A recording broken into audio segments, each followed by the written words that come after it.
अनुसूचित जाती आणि अनुसूचित जमाती या विद्यार्थ्यांसोबत होणाऱ्या भेदभावाचा अहवाल कोर्टाने विद्यापीठ अनुदान आयोगाला मागितलेला आहे। भारतामध्ये 820 विद्यापीठे असून या विद्यापीठाच्या अंतर्गत अनुसूचित जाती आणि जमातीच्या विद्यार्थ्यांच्या ज्या काही आत्महत्या होत आहेत त्या आत्महत्याच्या अनुषंगाने त्यांच्यासोबत कुठे ना कुठे कास्ट डिस्क्रिमिनेशन होत आहे आणि त्याचा अहवाल सध्या सुप्रीम कोर्टाने विद्यापीठ अनुदान आयोगाला मागितलेला आहे। नेमकं काय प्रकरण आहे आपण या व्हिडिओमध्ये बघणार आहोत। 2017 मध्ये रोहित वेमुला यांची आत्महत्या झाल्यानंतर पुन्हा 2019 मध्ये पायल तडवी या विद्यार्थिनीची आत्महत्या झाली आणि अनुसूचित जाती जमातीच्या विद्यार्थ्यांसोबत कशा पद्धतीने एज्युकेशन सेक्टरमध्ये कास्ट डिस्क्रिमिनेशन होत आहे हे निदर्शनास यायला लागलं।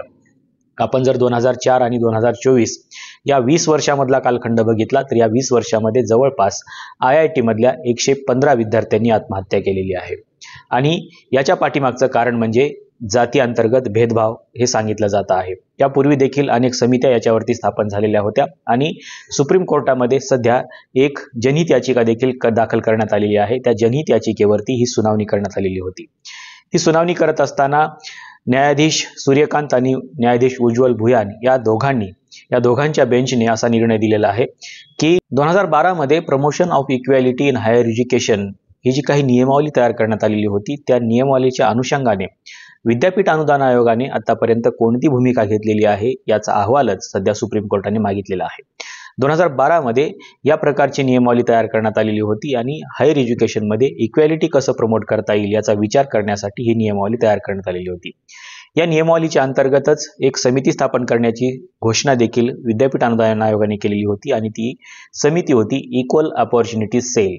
या सेलची स्थापना प्रत्येक महाविद्यालयामध्ये करणं गरजेचं होतं। महाविद्यालयामध्येच नाही तर विद्यापीठ आणि महाविद्यालय किंवा जे काही इन्स्टिट्यूट आहेत त्या सगळ्याच याच्यामध्ये अशा प्रकारचे promotion of equality in higher एज्युकेशनच्या अंतर्गत जे काही इक्वॅलिटी अपॉर्च्युनिटी सेल आहेत या सेलची स्थापना करणं गरजेचं होतं, परंतु तशा प्रकारचे सेल मात्र स्थापन झालेले आपल्याला पाहायला मिळत नाहीत।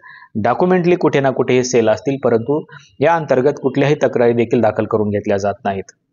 ज्या काही तक्रारी दाखल झालेल्या आहेत त्याच्यावरती कुठलीही ॲक्शन घेतली जात नाही आणि म्हणूनच सुप्रीम कोर्टाने या जनहित याचिकेचा निकाल देत असताना यावरती सुनावणी करत असताना असं सांगितलेलं आहे की आतापर्यंत भारतातल्या 820 विद्यापीठापैकी किती विद्यापीठामध्ये अशा प्रकारचे सेल स्थापन करण्यात आले आणि 2012 ची नियमावली जी आहे ही नियमावली त्या विद्यापीठामध्ये त्या महाविद्यालयामध्ये कशा पद्धतीने लागू करण्यात आली याचा अहवाल त्यांनी मागवलेला आहे।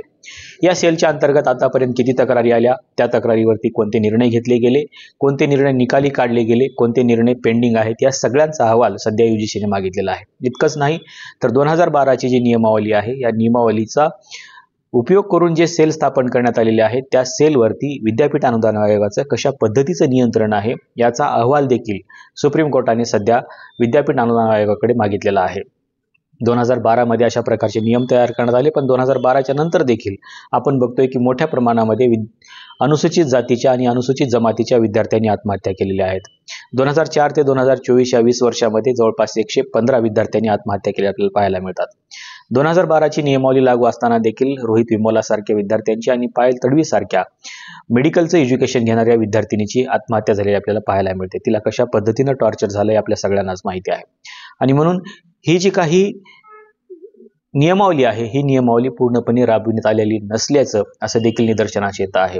एखाद्या विद्यार्थ्याने जर माझ्यासोबत कास्ट डिस्क्रिमिनेशन होत आहे अशा पद्धतीचा साधा अर्ज जरी दिला तरी या सेलला त्याची दखल घेऊन त्यावरती ॲक्शन घेणं गरजेचं आहे। परंतु 2012 मध्ये या प्रकारची नियमावली तयार होऊन जवळपास आता 12 वर्ष होऊन गेलेले आहेत तरीही अशा प्रकारचे सेल मात्र कुठल्याही विद्यापीठामध्ये असलेले आपल्याला पाहायला मिळत नाहीत।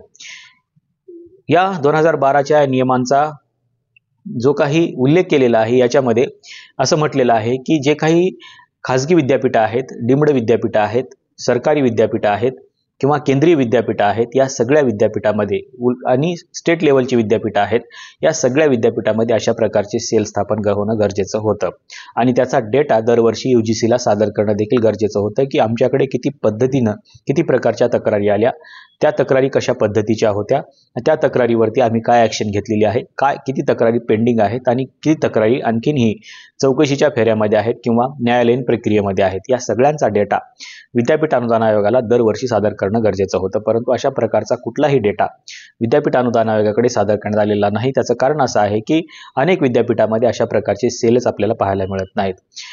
इक्वल ऑपॉर्च्युनिटी सेल जो आहे, या सेलची बॉडी तयार करायची आहे, कमिटी तयार करायची आहे आणि ती कमिटी विद्यापीठाच्या एका चांगल्या ठिकाणी डिस्प्ले देखील करायची आहे, जेणेकरून विद्यापीठांना माहीत असलं पाहिजे की आपल्यासाठी हा सेल तयार करण्यात आलेला आहे.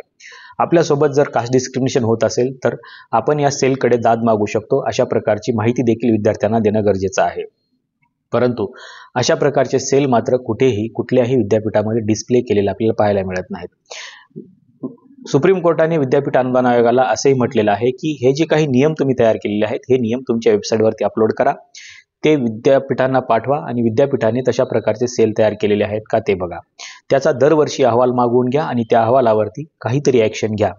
इतक्या केसेस जर होत असतील तर याची जबाबदारीने दखल घेणं हे विद्यापीठ अनुदान आयोगाचं काम आहे आणि विद्यापीठ अनुदान आयोगाने ते केलं पाहिजे. विद्यापीठ अनुदान आयोगाच्या वकिलांनी हे सांगितलेलं आहे की अशा प्रकारचे नियम तयार करण्यात आलेले आहेत आणि आमचं काम त्याच्यावरती चालू आहे. परंतु आपल्याला जर बघितलं तर आपल्याला कुठल्याही विद्यापीठामध्ये अशा प्रकारचे सेल स्थापन केलेले पाहायला मिळत नाहीत किंवा त्यांचा एखादा बोर्ड डिस्प्ले केलेला पाहायला मिळत नाही. आणि म्हणूनच विद्यापीठ अनुदान आयोगाकडे सुप्रीम कोर्टाने अशी मागणी केलेली आहे की ज्या विद्यापीठांनी अशा प्रकारचे सेल स्थापन केलेले आहेत त्यांची माहिती मागवा, त्याची संरचना कशी आहे, त्या कमिटीमध्ये किती लोक आहेत, त्या कमिटीमध्ये कोणते लोक काम करतात, त्यांच्याकडे किती तक्रारी आलेल्या आहेत, त्या कमिटीतल्या लोकांनी किती तक्रारीवरती ॲक्शन घेतलेली आहे आणि त्यावरती काय निर्णय झालेला आहे, या सगळ्यांची डिटेल माहिती सुप्रीम कोर्टाने विद्यापीठ अनुदान आयोगाला मागितलेली आहे. कदाचित येणाऱ्या काळामध्ये विद्यापीठाकडे याचा एक फॉर्मॅट देखील येईल, कारण याच्यासाठी फक्त 4 आठवड्याची मुदत सुप्रीम कोर्टाने विद्यापीठ अनुदान आयोगाला दिलेली आहे. 4 आठवड्यामध्ये ही सगळी माहिती जमा करून विद्यापीठ अनुदान आयोगाला ही सुप्रीम कोर्टामध्ये सादर करायची आहे. कारण अनेक केसेस आहेत ज्या केसेस दिवसेंदिवस या जनित्याची केसेस जोडल्या जात आहेत आणि अनुसूचित जाती जमातीच्या विद्यार्थ्यांना समान संधीचं तत्व लागू करण्यासाठी अशा प्रकारची सेल तयार करणं गरजेचं आहे. शिवाय हे जे सगळे नियम आहेत हे सगळे नियम लागू करणं देखील गरजेचं आहे.